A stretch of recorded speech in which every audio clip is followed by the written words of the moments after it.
Hello everyone, you are welcome back to our YouTube channel. और आज की इस वीडियो में मैं आपको बताने वाला हूं सिविल सर्विसेज के बारे में। ठीक है, तो आपने सिविल सर्विसेज का नाम जरूर सुना ही होगा। ये जो एग्जामिनेशन है ये यूपीएससी बोर्ड के द्वारा कंडक्ट करवाया जाता है।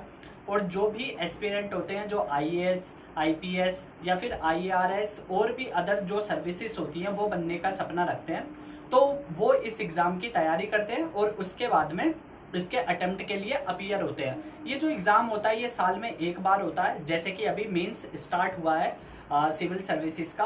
और एवरी ईयर ये जो एग्ज़ाम होता है ये जून के मंथ में मतलब कंडक्ट करवाया जाता है। जून या जुलाई, कोरोना के टाइम पे थोड़ा सा डिले हो गया था तो अक्टूबर में करवाया था। लेकिन जो ईयरली रहता है, मतलब नॉर्मली वो मतलब आपकी जो एग्ज़ाम डेट होती है वो या तो मई या फिर जून में आती है। तो ये तो थी जनरल सी इन्फॉर्मेशन जो कि पेपर के बारे में है। लेकिन आप अगर ऐसे स्टूडेंट हैं जो कि सोच रहे हैं कि how to start preparation for the civil services, तो ये वीडियो आपके लिए बहुत ही ज़्यादा यूजफुल होने वाली है। So in this video I will also provide you the idea that do you need to join any coaching और नॉट। अगर कोचिंग ज्वाइन करने की भी बात है तो कौन सी coaching you should mean opt for. तो चलिए शुरू करते हैं। तो सबसे पहले बात मैं करना चाहूँगा कि उन लोगों के लिए जो जो ये सपना देख रहे हैं कि उन्हें आईएएस या आईपीएस बनना है, तो ये बहुत ही मतलब ग्रेड 1 लेवल की जॉब होती है सिविल सर्विसेज। और जो हायर सबसे पोजीशन होती है इसमें वो होती है कि मतलब सेक्रेटेरिएट होते हैं, जो सेंट्रल सेक्रेटेरिएट पार्लियामेंट में बनते हैं। तो उनके लिए ये जो पोजीशन होती है कैबिनेट सेक्रेटरी, जो कि मतलब नाम से जानी जाती है पोजीशन, सबसे हायर पोजीशन होती है, जो सिविल सर्विसेज में बन जाते हैं एक्सपीरियंस ले लेके। और बाकी आप जो जनरल इन्हें पहचानते हैं वो कलेक्टर के नाम से, या फिर आप देखते हैं डीएम के नाम से, डिस्ट्रिक्ट मजिस्ट्रेट होते हैं। तो ये सारी चीज़ें, या फिर एसडीएम के नाम से। तो इसमें होता क्या है, इसके लिए आपको क्या करना है, अगर आपने अपने 12th पास आउट कर लिया या फिर आपने अपनी ग्रेजुएशन कर ली है, क्योंकि ग्रेजुएशन इसकी रिक्वायरमेंट है, आपको ग्रेजुएशन कंप्लीट होनी चाहिए इसका एग्जाम देने के लिए। किसी भी फील्ड से आपने अपनी ग्रेजुएशन कंप्लीट की होनी चाहिए। लेकिन अगर आप अच्छे से प्रिपरेशन करना चाहते हैं तो अगर आपने 12th के बाद मन बना लिया तो ये बहुत ही अच्छा चांस हो जाता है, क्योंकि आप अपनी ग्रेजुएशन करते करते सिविल सर्विसेज की तैयारी कर सकते हैं। तो इसके लिए आपको रेगुलर कॉलेज ज्वाइन करने की ज़रूरत नहीं है, आपकी मर्जी। आप रेगुलर कॉलेज करना चाहते हैं सो यू कैन डू। और अगर आप मतलब नॉन रेगुलर से करना चाहते हैं तो वो भी एक बहुत ही बेटर ऑप्शन रहता है। लेकिन यहाँ पर मैं फोकस करने वाला हूँ कि आपको अपनी स्टार्टिंग कैसे करनी है। भले ही आपने ग्रेजुएशन कर लिया, मास्टर्स कर लिया या फिर 12th ही पास आउट की है, उसके लिए मैं बताने वाला हूँ। तो जैसे बहुत सारे लोग होते हैं वो मतलब देखते हैं कि कोचिंग ज्वाइन करने की बात होती है, जैसे कि मैंने भी कोचिंग ज्वाइन की थी। तो कोचिंग किन के लिए बेनिफिशियल होती है और क्या आप बिना कोचिंग के तैयारी कर सकते हैं कि नहीं। तो इसमें होता क्या है, सबसे पहले आपको क्या करना है, जो एनसीईआरटीज होती हैं वो सजेस्ट की जाती है कि 6 टू 12th तक आपको पढ़नी है। लेकिन यहाँ पर एक चीज ध्यान रखने की जरूरत है, अगर आप ह्यूमैनिटी बैकग्राउंड से हैं कि ह्यूमैनिटी से आपने स्टडी कर रखी है, तो जरूरी नहीं है कि आपको 6 से 12th तक ही कंप्लीट करनी है सारी किताबें। क्योंकि आपकी पॉलिटी क्लियर रहेगी तो आपको 6 से 12th तक करने की जरूरत नहीं है। हाँ, मैं ज्योग्राफी में आपको रिकमेंड कर सकता हूँ, अगर आपने ज्योग्राफी नहीं पढ़ी है तो यहाँ पर आप 7th या 8th से आप जो बुक है वो उठा सकते हैं और ज्योग्राफी के कॉन्सेप्ट को समझ सकते हैं, क्योंकि उसमें एनसीईआरटी बहुत ही अच्छा रोल प्ले करती है। जो 11th क्लास की एनसीईआरटी और 12th क्लास की एनसीईआरटी वो ज्योग्राफी के लिए बहुत ही अच्छी होती है। तो इस तरीके से आपको इवेल्युएट करना होगा अपने आप को कि आपने 12th की किताब पढ़ी, आपको नहीं समझ आई, आप 11th पे आ जाइए। 11th की बुक पढ़ी, आपको कोई कॉन्सेप्ट नहीं क्लियर हुआ, आप 10th क्लास पे आ जाइए। तो इस तरीके से आप करके अपनी जो अंडरस्टैंडिंग है वो काफी अच्छे से डेवलप कर सकते हैं। और अगर आपको प्रेफर करना है तो आप 9th क्लास से प्रेफर कर सकते हैं। अगर आपने ह्यूमैनिटी को नहीं पढ़ा है तो 9th क्लास से बेसिक होती है, आपको समझ में आ जाएगा। कुछ वीडियोस भी होती हैं यूट्यूब पे अवेलेबल होती है, मैं डिस्क्रिप्शन में मेंशन भी कर दूंगा कौन से यूट्यूब से रिलेटेड चैनल है जो कि आपको बेसिक्स प्रोवाइड कर देंगे पढ़ने के लिए।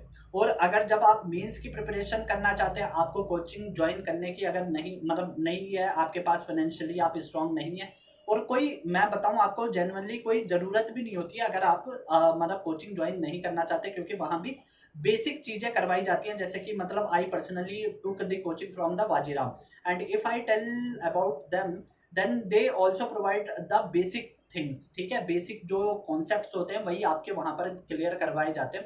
तो अगर आपको ये लगता है कि आपसे नहीं हो सकता है इन दिस केस और आपके पास फाइनेंशियली भी स्ट्रांग है, तो आप उस केस में कोचिंग ज्वाइन कर सकते हैं। अदरवाइज आई वुड रिकमेंड कि वो जो कोचिंग का मटेरियल होता है, ठीक है, येलो बुक मैं आपको किसी दूसरी वीडियो में येलो बुक दिखाऊंगा कि कैसे वाजीराम होते हैं, और फिर दृष्टि हो गई या फिर विजन आईएएस हो गई, ये कैसे अपना मतलब जो पूरा सेट होता है बुक्स का वो प्रोवाइड करते हैं। तो मेंस की आप वो बुक्स ले सकते हैं और आप अपने आप खुद प्रिपेयर कर सकते हैं। लेकिन वो मेंस के लिए उससे पहले आपको क्या करना है, बेसिक्स क्लियर करने, ताकि जब आप कॉन्सेप्ट को आगे पढ़ेंगे तो आप उसको चीजों को रिलेट कर पाए।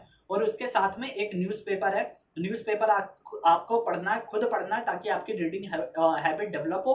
और आप जब सी सेट भी देते हैं तो वहां भी रीडिंग के जो कॉम्प्रीहेंशन आते हैं वहां पर आप इजिली उनको रीड कर पाए। अगर आपको लगता है कि आपको न्यूज़पेपर समझ नहीं आ रहा है, तो अगर आप वीडियो देखना चाहते हैं तो स्टडी लवर वीर के नाम से भी एक चैनल है, जो कि वो सर है, वो मतलब बहुत ही अच्छी न्यूज की एनालिसिस आपको बताते हैं। तो आप उस चैनल को मतलब रेफर कर सकते हैं। ये मैं न्यूज़पेपर के लिए बता रहा हूँ, और भी कई सारे हैं, मतलब बायजूस के भी कुछ चैनल है, और पर्सनली भी चैनल हैं कुछ लोगों के जो कि न्यूज़पेपर की एनालिसिस अच्छे से देते हैं। जो भी आपको प्रेफरेंस लगे आप उसको चूज कर सकते हैं। लेकिन मेन मोटिव यहाँ पर वीडियो का यही था कि अगर आपने कभी भी सिविल सर्विसेज की तैयारी नहीं की है तो बेसिक से कैसे स्टार्ट करना है आपको मतलब जैसे एनसीईआरटी मैंने आपको बताया किस तरीके से पढ़नी है। पहले 12th पढ़ी, कुछ कॉन्सेप्ट नहीं आए तो 11th कर ली, नहीं आए कॉन्सेप्ट तो 10th कर ली, ऐसे उल्टे फेज में चलना है आपको। तो इस तरीके से आप चीजों को समझ सकते हैं और आप अपना बेसिक डेवलप कर ले। जब आपकी बेसिक में कमांड हो जाए उसके बाद में आप मीन्स की किसी भी कोचिंग का पूरा मटेरियल परचेज करके, ठीक है, क्योंकि वो आपको फिर काफी सस्ती हो जाती है, तो वो मटेरियल परचेज करके और आप अपना गो थ्रू कर सकते हैं। और गूगल है आपके पास, गूगल का एक्सेस, कोई भी चीज नहीं समझ आती आजकल यूट्यूब पे कई सारी वीडियोस है, उसमें वो कॉन्सेप्ट को क्लियर किया होता है, आप वहां से देख के समझ सकते हैं और बहुत ही अच्छे से एक्सप्लेन हो जाएगा। तो आपको कोचिंग के बिना भी मतलब आप बहुत अच्छी तैयारी कर सकते हैं, ठीक है। तो अगर आपके ये माइंड में था कि मतलब बिना कोचिंग के नहीं हो पाएगा, सो मतलब ये कोई फैक्टर नहीं है।